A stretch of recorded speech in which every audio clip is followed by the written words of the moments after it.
The story starts with Jake Sully, a former Marine and disabled veteran, walking up a huge spaceship en route to Pandora. He is one of many travelers, all awakening after just about 6 years of cryosleep on the way to Pandora.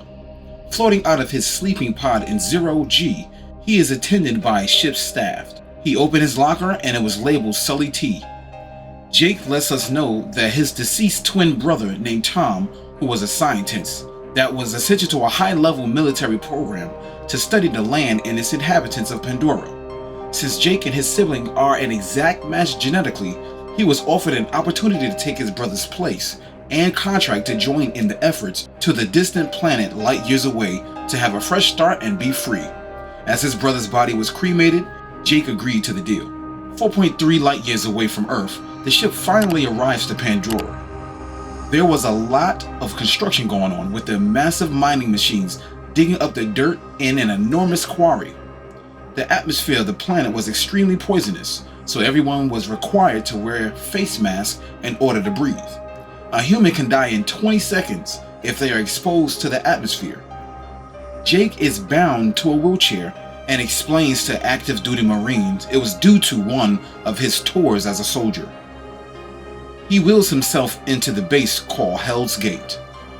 Once on base, Jake attended a military briefing where Colonel Miles Quaritch is tending to the collected officers and a couple of regular folks who have gone along. He reminds them that they're not in Kansas anymore. He spoke on surviving Pandora and that most things out there are out to kill them. He showed them scars on his face and expressed how the natives to the land called the Na'vi are hard to kill. Colonel Miles Quaritch expressed that in order to survive, they would have to follow Pandora rules.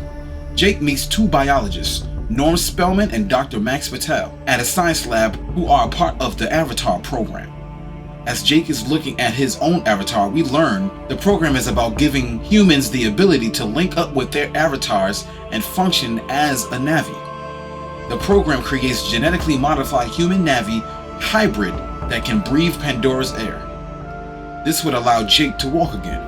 Jake and Norm meets Dr. Grace Augustine, the program's science lead at the lab. Dr. Augustine tells Jake that she needs his brother, the one who trained for this Pandora mission for 3 years. Jake pleaded his case and tells her that he's a quick learner, but she is not impressed. Grace confronts Parker Selfridge, the base commander. Parker tells Grace that Jake will serve as a security escort for the team. Grace says that she needs a scientist and not a jarhead dropout, but Commander Parker disagrees. He expresses that they are actually lucky to have Jake because he is the perfect genetic match for the avatar that was originally made for his twin brother who passed away. He stressed that his military background would be of great use to the overall operation. The reason they are there is because they are mining the mineral called unobtainium, which is a strong source of energy that sells for many millions by the kilo, which can help bring back the power to a dying Earth. The next day, Jake and Norm are linked up to their avatars for the first time. Jake is excited because he is able to walk again for the first time since he lost the use of his legs. His excitement makes his handlers nervous. Avatars are 10 to 12 feet tall and are far stronger than humans. Jake, full of excitement, blasts out of the lab and into the daylight, knocking over instruments on his way out the door. In his excitement rampage, Jake meets Grace's avatar, who, preferable tempered over human beauty, goes with Jake to the sleeping enclosure where he is then urged to rest. Before he rests, Jake investigates his neural cube, which is long and resembles a braid of hair. Once the avatar is asleep, the link is broken and Jake wakes up. Later on, Jake meets Trudy Chacon, and Jake will be a part of her team as a door gunner. He also will be spending the time with Trudy getting used to his avatar. Jake later speaks to Colonel Quaritch. Quaritch told Jake that he would see to it that he gets the surgery he needs in order to fix his legs if he helps him find out a way to keep the Na'vi away from the unobtainium and how to beat them if they don't. Jake and Trudy relinks to their avatars and flies to a nearby rainforest where Grace and Norm begins to collect samples of the flora and make measurements. Jake wanders off and is spotted by a Titanothere. Guns do not affect Titanotheres due to their armor, so Grace told him to stand his ground without shooting. That was a success, but then another beast called the Thanator approaches from behind. This led to the beast chasing Jake, but Jake escapes by jumping to safety in a waterfall. Jake's team looks for him, yet Trudy says they'll need to get back to base since night operations are not permitted. Grace believes that he will not survive the night. Jake begins to make a spear to protect himself and is spotted by a Navi named Neytiri. She aims her bow at Jake, but does not shoot. Later on in the night, Jake was attacked by some viper wolves. He kills some and some others take Jake down.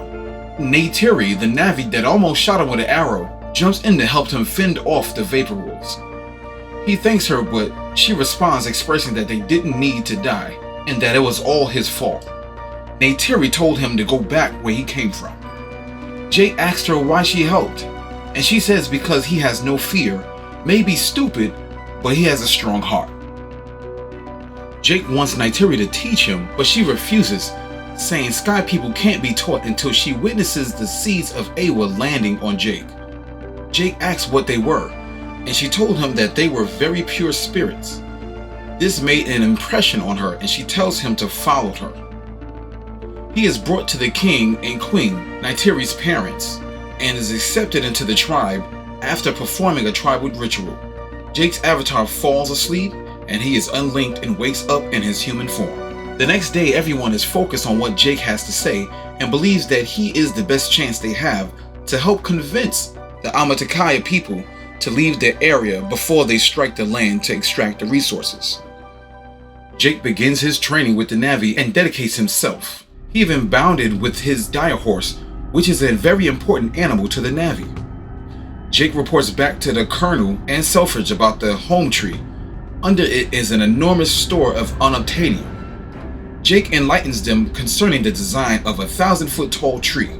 Quaritch sees an amazing chance to obliterate the tree to get the unobtainium, but Jake was given the opportunity to negotiate with the Navi to try to convince them to leave. Jake goes to the Navi service where he learns the Navi believes that each individual can be born twice. Neytiri takes Jake to the Tree of Voices, where they utilize their lines to bond with the tree. Neytiri tells Jake he can make a bow from the tree, furthermore that he can now choose a lady. Jake lets Neytiri know that he has proactively picked her, and she says that she has picked him. They rest together under the tree and Jake awakens back in the lab. The next morning, bulldozers arrive and begin knocking trees down. Neytiri wakes up to this and carries Jake to safety as he is back at base rushing to link back up with his avatar. Once he is connected, Jake wakes up and jumps inside of the bulldozer, destroying a camera among other things in attempts to stop it, but failed, and the bulldozers wiped out their sacred land. The Colonel reviews the footage and noticed that Jake was trying to stop his operation. Jake and Grace's links with their avatars were broken, and Jake was arrested for trying to stop the bulldozers. Grace points out that the trees aren't just trees. There is a neural connection between the network of the trees that have more connections that exist in the human brain. The Navi are able to tap into that network. They know that the Amatakaya tribe will never leave Home Tree. Jake pushes to be allowed back to try to convince them to leave and is only granted 1 hour to get that done. When Jake and Grace return to Home Tree, they were rejected and bound as the Navi prepared for the war against the humans. War breaks out and many Amatakaya are killed, including Neytiri's father, the king. Jake, Grace, and Norm were arrested and jailed for treason, but Trudy knocks out the guard to set them free. During the escape, Grace was shot and wounded by the Colonel, but they managed to get away, escaping with the remote lab and Jake's pod to link back up with his avatar. Jake knows that he is no longer trusted and will have to do the extraordinary to regain the trust of the Navi. Jake makes the decision that can lead to death, to jump on the back of a Tarok in hopes to bind with it and bring it back to the Omatakaya people as proof of his loyalty. Jake accomplishes his mission and heads to the Tree of Souls on the back of the Tarok. He arrives during the ceremony and the Amatakaya were all shocked. They saw their greatest legend was true and are seeing it with their own eyes. Jake and Neytiri reunites. Jake makes an attempt to have Grace's life spared, but to no avail. She passes away from her injuries. Jake, sorrowful and enraged, talk as Tarok Mato and says now is the ideal time to make an impression on the Sky People to have them fight together as one for their land. The Colonel notices that the numbers of the Na'vi people have increased from a few hundred to 2,000 in a day. If this keeps up, he anticipated there being 20,000 Na'vi, and at that point it will be hard to maintain their perimeter. So he prepares to attack the Tree of Souls before this can happen. The Battle of the Land begins. The humans with ships and soldiers versus the Na'vi on ground and air on the back of Banshees, and Jake on his Turok. There is a back and forth struggle, many casualties on both sides. Jake manages to take out the bomb ship using grenades before it could destroy the Tree of Life. But now Jake's life is at stake. The Colonel is at the location of Jake's pod, where he was linked to his avatar. They fought to the bitter end, and Jake was almost killed until Neytiri shot a bow into the chest of the Colonel, saving Jake, but it wasn't over. Jake's pod was damaged in the attack and he was losing air. He went unconscious, but Neytiri was able to get him an oxygen mask in time to save his life in his human form. Back at Hell's Gate, most of the humans left were put back on space shuttles and sent back to Earth, except for Norm and Dr. Patel, who were invited to stay on Pandora along with Jake. Jake closes down in his last video log, where we discovered that he has decided to move his consciousness to his avatar for good at a ceremony. The movie ends with Jake opening his eyes while Neytiri is looking after him. On a scale of 1 to 10, what do you rank this movie? Put it in the comment section below. What is your favorite movie? What other summaries would you like to see on this channel? Hit the like button and subscribe to the channel if you like more movie summaries such as this. Thank you for watching About It All Clips.